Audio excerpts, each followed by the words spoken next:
Hi everyone and welcome to the channel. Today a bunch of new Hearthstone news has been released, including the plans for 2018, cards which are moving to the Hall of Fame, also a new hero skin and a bunch more, so I'll get straight into it. The first piece of news is that Blizzard has announced the Year of the Raven, which marks the point of the rotation, and by rotation I mean when they rotate 3 sets out of Standard and into the Wild format. And those sets are going to be Whispers of the Old Gods, unfortunately, because I'm going to miss that one. One Night in Karazhan, and also Mean Streets of Gadgetzan. So you can still play with all of these cards, but it will only be in the Wild format. Now, they do this for a number of reasons, and I agree with those reasons. When you've been playing Hearthstone for a long time, if you have constantly the same sets in the standard game, it keeps it from being fresh. There'll always be certain cards which are really, really strong, which will just be in every single deck that you want to play. And by making these rotations, it helps to keep the game fresh. It also helps them to design new cards. So if there was a particularly strong card in one expansion, it may be stopping them from creating new, really cool mechanics and new cards, because it would just be broken with that old card. So there is no date released yet for the Year of the Raven, but they did say that they will be announcing the new expansion very soon. So Year of the Raven and the new expansion will be coming on the same day. I'm expecting it to be like a month to 6 weeks, but like I said, they haven't given us an exact date yet. The next piece of news is that Blizzard has announced 3 cards that they will be moving from the basic and classic sets into the Hall of Fame. And the reason they do this is because the basic and classic sets are the one constant. They will stay in the game even throughout all of the rotations. However, they want to keep the game fresh, and sometimes there are certain problematic cards in there that they need to retire into the Hall of Fame, which means that they can only be played in Wild. And this helps to keep the standard game fresh, and sometimes when they're introducing new cards, those new cards have to be limited because of cards which are already existing in the game. So an easy way around that is just to move those problematic cards into the Hall of Fame. So the first card that's going to be moving into the Hall of Fame is Ice Block. Now, this has been a staple of many mage decks for a long time. I'd be a little bit sad to see it go, to be honest, because I think it really does kind of encapsulate a lot of the mage identity. But the thing is, we've been playing with it for so long that it's quite a good thing that it's going to be moved, because it's going to force people to try and play different mage decks. Hopefully there'll be some new cards in the next expansion which will really kind of create that. Because Ice Block can be really, really strong. If you think about it in Quest Mage, when your opponent's got a full board, if you've got an Ice Block, that Ice Block could heal you for 30 damage in some cases if they've got a board full of minions. And then if you've got another one, it's only 3 mana that you're paying for this. You heal for another 30 damage. So you're basically stalling the game out for 2 turns. So if you think about Reno Jackson being able to heal your hero back up to full health, well, Ice Block in some cases can do that as well. And it only costs 3 mana. It doesn't actually heal your hero, but it does prevent that damage. So it can be really strong, and by removing it from the standard game, it kind of forces people to kind of rethink Mage and look at some different areas of the game, maybe bring in some different cards, and hopefully there'll be some new cards in the next expansion which kind of explore that. Next up is the Cold Light Oracle.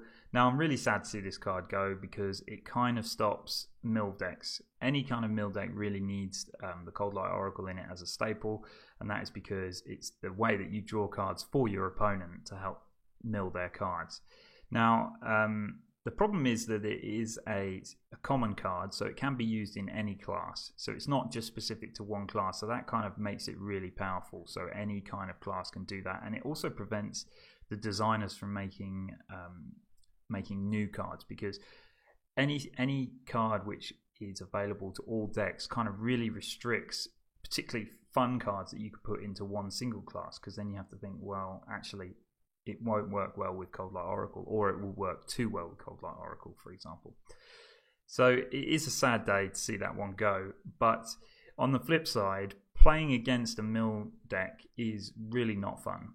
So if you've got a deck that you want to play, you've got a plan laid out, suddenly you just can't play any cards because they just keep milling them and they all get destroyed. So there's 2 sides to it, and it probably is time for the Cold Light Oracle to go. The final card that's being moved into the Hall of Fame is the Molten Giant. Now, this card doesn't really affect the standard game because it was previously nerfed. So it used to cost 20 mana and then to play it, it costs 1 less for each damage that your hero has taken. But it was too easy for people to play this out for 0 mana, so they nerfed it and made it cost 25 mana. Now, because they're moving it into the Hall of Fame, so it'll only be available in Wild, they're actually rebuffing the card, so they're changing it back down to 20 mana, and it's going to be playable in Wild. So I see this as quite a good thing, and I think it's a good design on Blizzard's part. They see a problematic card, they nerf it, and then when it's available to be played again, they just rebuff it, and I've got no problems with that. So it will be fun to play this card again in Wild. So overall, I'm quite happy with those changes. It's always sad to see some cards go that you like to play with, but we need to do this to keep the game fresh. So I'm quite pleased that Blizzard are doing it. One final thing to say on this: if you own any of these cards that are being moved to the Hall of Fame, just keep them, don't dust them, because Blizzard is going to let you keep those cards and also refund you the dust. So when the new expansion comes out and Year of the Raven starts, you will just receive dust for those cards. So if you've got them, just keep them, don't dust them. The next piece of news is that we will be getting a new hero skin for the Druid class, and that hero is Lunara. Now, hero skins don't really mean that much to me. I think it's cool, adds a bit of variety to the game, but it doesn't actually impact the game very much. But what is really cool about this is that Blizzard is letting people have this pretty much for free. All you need to do to earn this hero is when the new expansion comes out and the Year of the Raven starts, you just have to win 10 games in either standard or casual mode. So pretty much everyone who plays Hearthstone will be able to get this hero. So it's been a bit unfair in previous hero skins. They've kind of made it difficult for people to get. Particularly Nemsy Necrofizzle was the one that you had to go to a Fireside Gathering. Fireside Gatherings weren't available in all countries, and some people had to travel for long ways to get to one, and then even when you got there, there was problems obtaining it. So doing it this way, I think, is a really cool way to kind of just reward players just for playing the game, which is nice. The final piece of news, and one that I'm also really happy about, is that Blizzard has announced quicker quests, and what this means is it will just be easier for you to earn gold within the game. We all know that Hearthstone is very expensive, and being able to give people something a little bit more for free, I think, is a really good thing, because free-to-play players and people who just like to play more casually and not playing every single day, it's quite difficult for them to grind out the gold to actually make an impact on the game. So doing something like this is a nice gesture, and I think it's a really good step in the right direction. So firstly, quests that used to reward 40 gold will now reward you with 50 gold. So that's brilliant. It's an extra 10 gold for those quests that are only 40. And everything that's over 50 gold or above, they will remain the same reward, so you still get the same amount of gold for them, but there will be reduced requirements. So the example that they gave was, one of the quests was play 50 class cards and you get 60 gold as a reward. Well, now you'll only have to play 30 class cards and you'll get the same reward of 60 gold. So it just allows people to complete their daily quests easier, and it makes Hearthstone less of a grind. It doesn't need to be a grindy game. It can just be a casual game that you can go in, complete your quest for playing a few games each day, and then actually feel like you're making progress in the game. So I'm really pleased for that, and I think it's a really strong step in the right direction. Hopefully we'll see some more changes like this. Being able to get the hero skin almost for free, and then including this extra quicker quests, I think Blizzard's kind of recognizing that the game is pretty tough on almost everybody in terms of costs. So that's a good step in the right direction. Okay guys, thanks so much for watching. I really hope you enjoyed the video.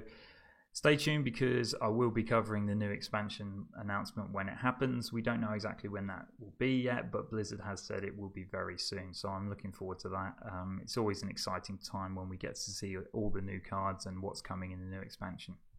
Thanks guys, and I'll see you in the next video.